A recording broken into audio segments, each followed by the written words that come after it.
یہ 20ویں صدی کے آغاز کے وقت جسے ہم پورا کہتے ہیں مڈل ایسٹ، بلکہ صرف مڈل ایسٹ نہیں، پورا شمالی افریقہ سلطنت عثمانیہ کا حصہ تھا، خلافت عثمانیہ۔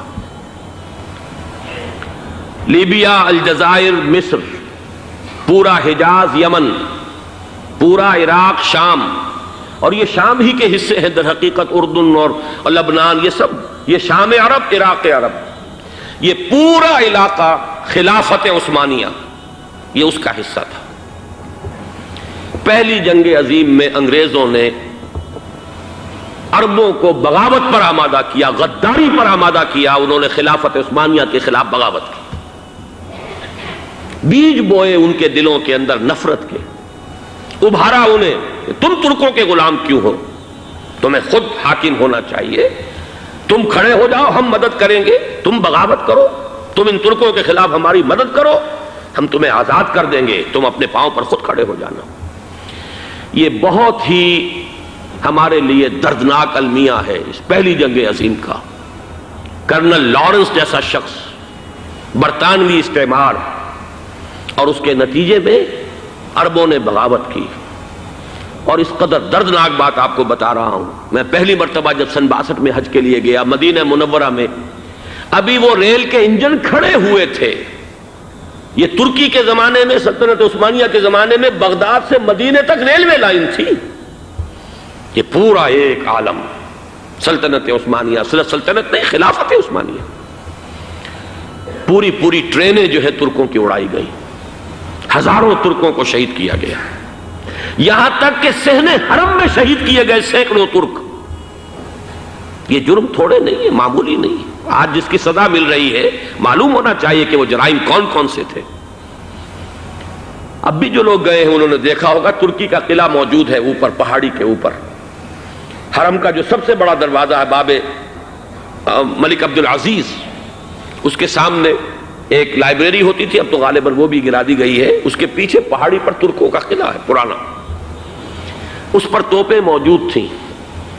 جب بغاوت ہوئی ہے، جو حرم میں آئے ہوئے تھے ترک فوجی، ظاہر بات ہے نہتے، وہ تو نماز پڑھنے آئے ہوئے تھے، ان کو وہاں ذبح کیا گیا ہے، اور ترکوں نے اپنی توپیں استعمال نہیں کی کہ کہیں بیت اللہ کو کوئی گدن نہ پہنچ جائے۔ بہرحال یہ غداری ہوئی ہے پہلی جنگ عظیم کے دوران، اور نہ صرف ترکوں پہ عربوں نے کی ہے۔ جیسا کہ میں نے کہا تھا، دو ہیں سب سے بڑے مجرم روئے ارضی کے اوپر امت مسلمہ کے طبقات۔ ہمارا پنجابی سپاہی بھی جا کر انگریزوں کی مدد کر کے ایلن بی کو قبضہ جو لے کر دیا بغداد کا، اس میں ہمارے مسلمان پنجابی سپاہی بھی شامل تھے۔ یہ خون چکاں باب ہے ہماری تاریخ کا اس صدی کا۔ لیکن اس کے بعد سلطنت عثمانیہ کے ٹکڑے ہو گئے، چیتھڑے ہو گئے۔ ایک انگریز نے لکھا ہے، یہ جملہ زہر میں بجھا ہوا جملہ، کہ تاریخ میں یہ بات ثبت ہو جائے گی کہ ایک انگریز نے اس سلطنت کے ٹکڑے کر دیے کہ جو عمر فاروق نے قائم کی تھی رضی اللہ تعالیٰ عنہ۔ یہ پورا عالم، یہ تمام علاقہ کس نے فتح کیا تھا؟ یہ بات ہاتھ بدل گئے تھے، پھر ترک آ گئے، خلافت عثمانیوں کے پاس چلی گئی، لیکن یہ سلطنت تو حضرت عمر رضی اللہ تعالیٰ عنہ کے زمانے سے چلی آ رہی تھی۔ اس کو ایک انگریز کرنل نے، اور اس نے بغاوت پہ آمادہ کر کے عربوں کو اور ترکوں کے پیٹھ میں چھرا ڈھپوا کر ان کے ذریعے سے اور ٹکڑے کر دیے۔ لیکن جب جنگ ختم ہوئی، اب انہوں نے کہا کہ اب ہمیں آزادی دیجئے، تو اب انہیں معلوم ہوا کہ غداروں کو دنیا میں کیا ملتا ہے۔ ٹکڑے کر دیے گئے۔ یہ حصہ عراق یہ انگریز کے پاس رہے گا، شام کا یہ علاقہ یہ فرانسیسیوں کے پاس رہے گا، مصر پر انگریزوں کا تسلط رہے گا، لیبیا اطالویوں کے پاس رہے گا۔ لے دے کر یہ جو علاقہ تھا حجاز، چونکہ وہاں کچھ تھا ہی نہیں، بوادٍ غیر ذی زرع، یہ عربوں کے پاس چھوڑ دیا گیا۔ اس وقت جو بادشاہ ہیں شاہ حسین اردن کے، ان کے دادا سب سے بڑے غدار وہی تھے، لہذا ان کو اس علاقے کی بادشاہت دے دی گئی۔ اس کے بعد نجد سے ایک تحریک اٹھی ہے، وہ سعودی جو خاندان ہے وہ نجد سے اٹھا ہے۔ نجد میں اس وقت کچھ بھی نہیں تھا، وہ تو صرف ریت کے تودے تھے اور کچھ بھی نہیں، لہذا ادھر کسی استعماری قوت کو دیکھنے کی ضرورت ہی نہیں تھی۔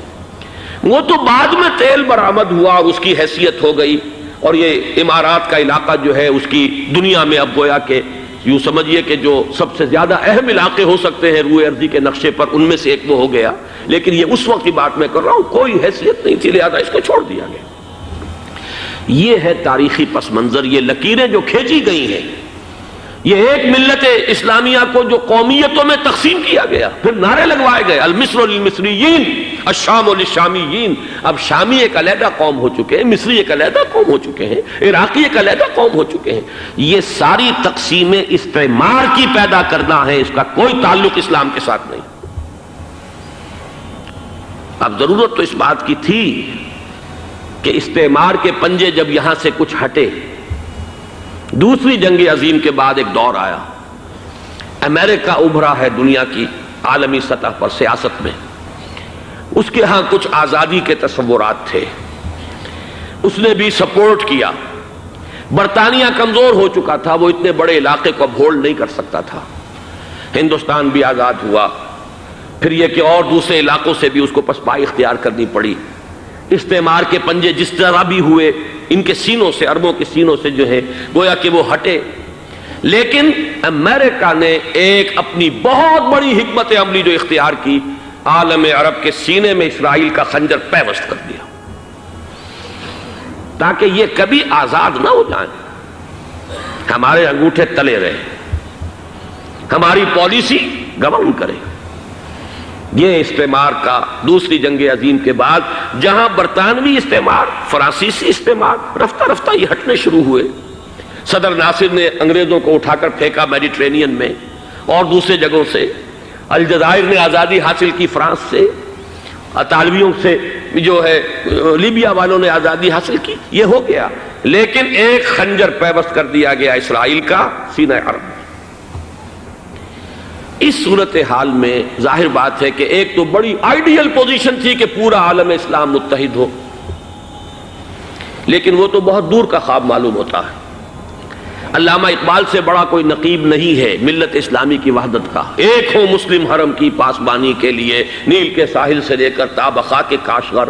لیکن انہیں بھی اپنے لیکچرز میں کہنا پڑا کہ اس وقت جو صورتحال ہے، پورے عالم اسلام کی ایک وحدت بن جانا تو تقریباً ناممکن نظر آ رہا ہے. اگر کسی طرح ایک common wealth of Muslim nations وجود میں آ جائے تو بھی بڑی کامیابی ہوگی.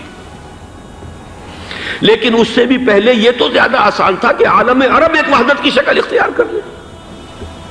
یہ تو ایک قوم ہے، اکثر و بیشتر ایک نسل یا زیادہ دو نسلیں کہہ دیجیے. شمالی افریقہ میں بربر نسل بھی ہے، باقی تو سب عرب ہے.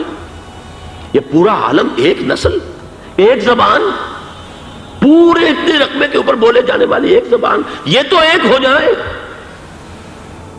افسوس یہ ہے کہ اس کا ایک ہو جانا، ایک شخصیت ابھری تھی جو مذہبی مزاج کی شخصیت تھی، جو دینی مزاج کی حامل شخصیت تھی.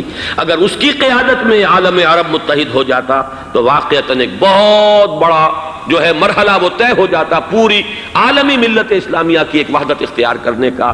وہ شخصیت تھی شاہ فیصل شہید کی. اور اس لفظ کے ساتھ ہی آپ کے ذہن میں آ گیا ہوگا کیوں انہیں شہید کر دیا گیا، کس نے کیا کرایا،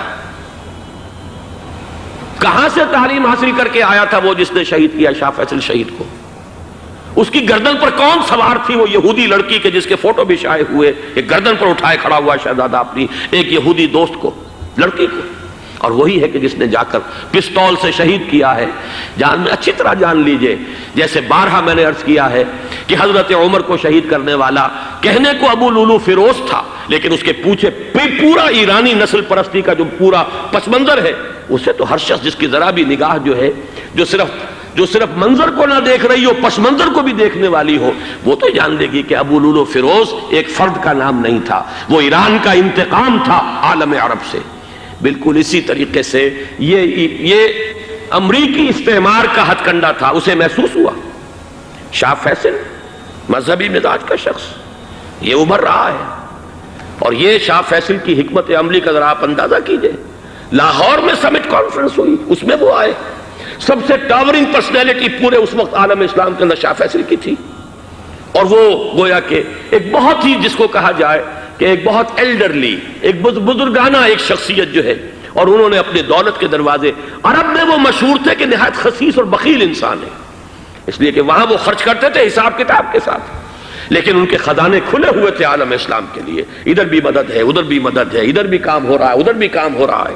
پھر انہوں نے تیل کا ہتھیار استعمال کر کے ایک دفعہ امریکہ کو دن میں تارے دکھا دیے تھے، لہذا ان کا ہٹایا جانا سین سے یہ امریکی استعمار کے لیے لازم تھا۔